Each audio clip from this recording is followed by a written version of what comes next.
Hey, how's it going? John Dorsey here with Trucking with John D. And in this video, I want to talk about how trucking is a balancing act. Whether you're over the road or local, it's a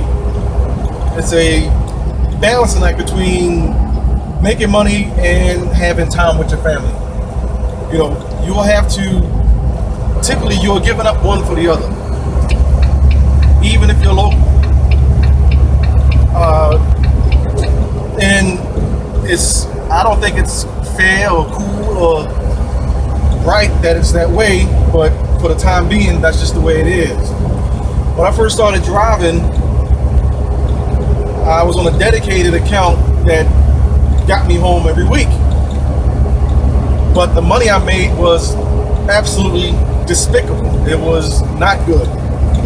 Sure, I was a new driver, but the money didn't make up for the sacrifice. You know, I was gone all week, home on the weekends, but I didn't have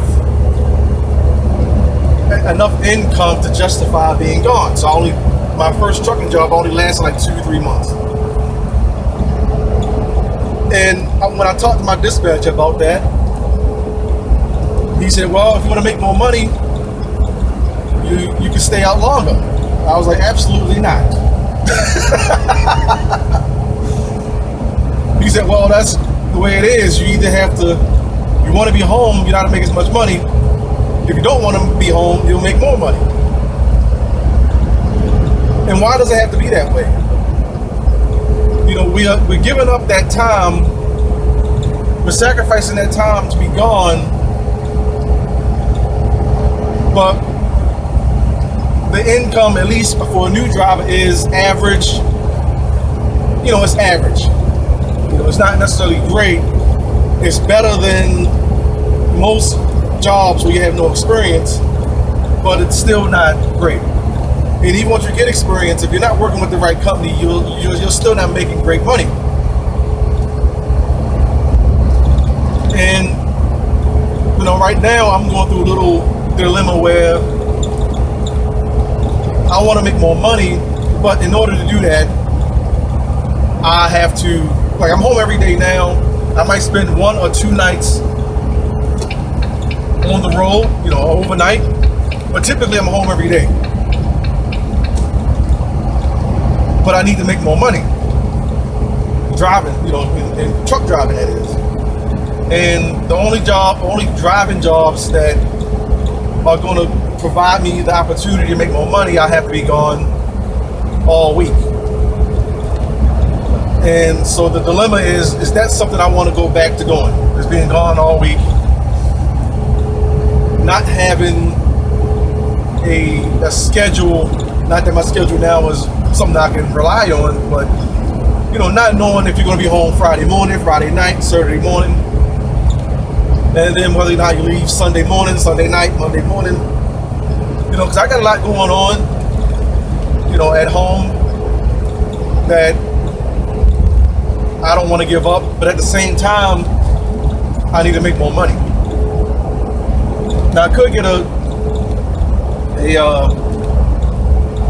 union job where you get paid by the hour plus overtime, but like I said, you're still sacrificing.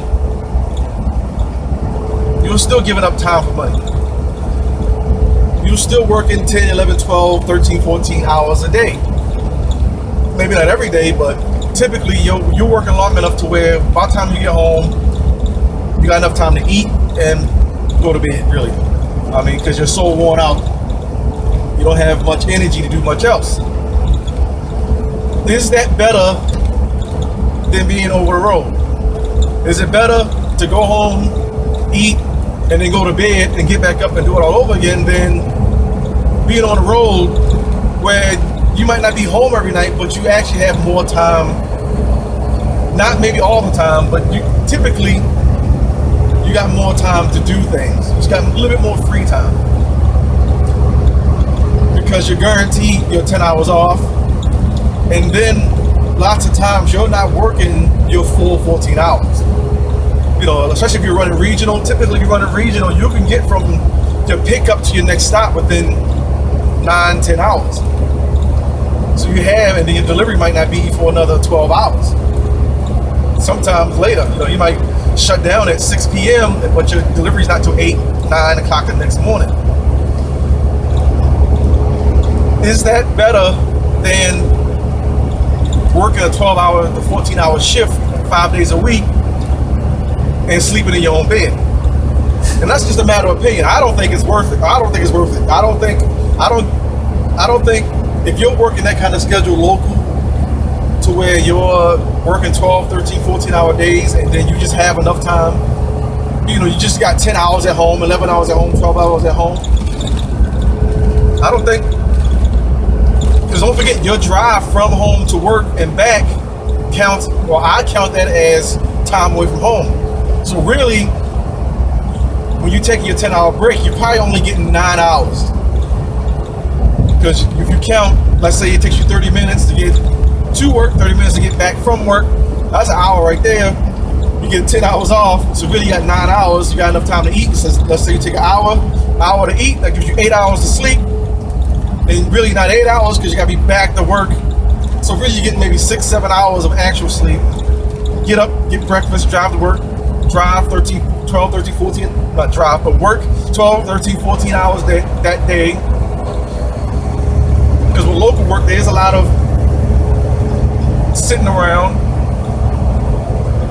especially if you're doing P&D type work where you're dropping a pallet here, picking up a pallet there, 3 pallets here, 3 pallets there, a lot of bouncing around, that wears you out. I've done pickup and delivery, I've done line haul, I've done over the road, I've done regional, I've done out and back runs, I've done air freight, I've done lots of things when it comes to driving. And I guess what I like the most is where you can pick up a load, run out, deliver it, pick up, and come back. If that requires overnight, that's fine. And I think that provides the income and the balance that I would need. Whether or not that works for you, that's the thing about trucking. Not every situation works for everybody. Like what I was just talking about with the local thing, where you're working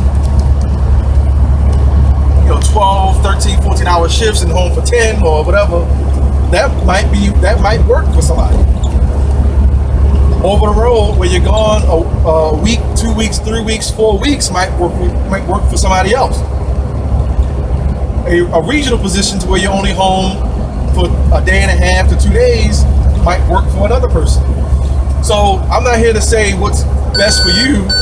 I'm just kind of throwing it out there, as in, why do we have to sacrifice one for the other? And there's other careers or professions that require you to travel. But typically those professions pay pretty good, pay pretty well. You got celebrities who, do a lot of traveling, spend a lot of time away from home. You got musicians who tour, who spend a lot of time away from home.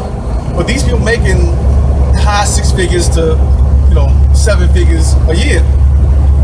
You got speakers, public speakers, or people who travel for business that make 6 figures or half 6 figures a year. But you got truck drivers where the job is to travel. That's part of the job. Typically, these other jobs are to act. If that requires traveling, then that's what is required at that point in time, but not necessarily. They might live where their job is, but truck driving, the nature of the beast is to travel. But we aren't, in my opinion, compensated in proper proportion of that. To that, you're giving up the time away from home, but in return, you aren't making what I would say enough to justify that. And then what would be enough? And that varies from person to person. Somebody might might not have a lot of bills. They might not have a family or a social life that they care about enough. You know, I'm not saying that you, just because you're away from home, that you don't care about your family, but I'm just saying that, you know, somebody that doesn't have a lot going on at home, that don't mind being away, and they get to 40 to 45,000 to do that, that might be enough for them. That's probably more than enough. But somebody with, you know, a couple kids at home, wife at home, a mortgage or high rent, a car payment or two, 40 to 45,000 probably won't be enough. They'll probably be more comfortable around 65 to 70,000, or maybe 80. But I just want to point out or ask the question in this video: why is there a trade-off? Why do we have to give up one to get the other? Why do we have to give up being home to get more money? And why do we have to give up more money to be home? So, if you got any comments, leave it in the description box. If you agree with this video, don't agree, whatever, like it, dislike it. Check out the mystery link in the description box. But yeah, that's it for this video. I would like to thank you for watching. Stay tuned or check out the mystery link in the description. And I'll talk to you again soon.